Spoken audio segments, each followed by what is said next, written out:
Now, some will no doubt question why I'm renominating Jay when he was the choice of a Republican predecessor. Why am I not picking a Democrat?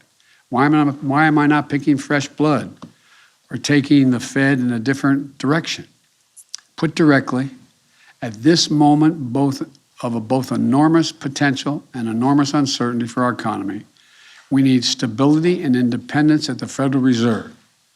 Jay has proven the independence that I value in the federal chair, in the Fed chair.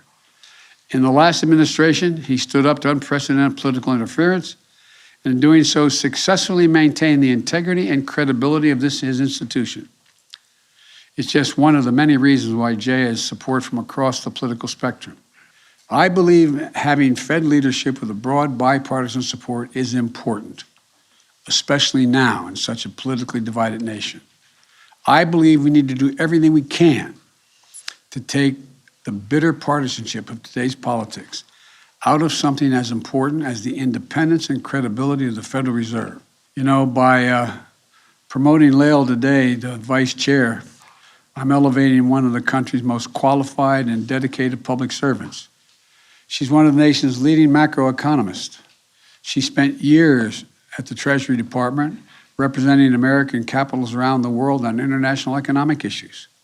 And she spent nearly the last decade as a member of the Fed, most recently working side by side with Jay as the Fed navigated historic economic and financial crises and reaffirmed its commitment to a full employment economy. When COVID hit our shores, American families and businesses were 10 years into historic economic expansion, with a robust jobs market that was reaching even those who had traditionally been left out. The pandemic, however, brought an immediate and painful recession.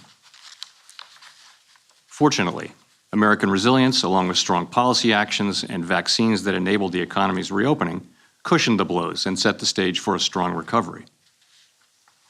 Today, the economy is expanding at its fastest pace in many years, carrying the promise of a return to maximum employment. Challenges and opportunities remain, as always.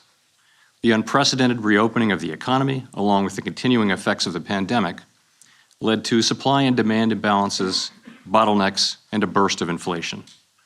We know that high inflation takes a toll on families, especially those less able to meet the higher costs of essentials, like food, housing, and transportation.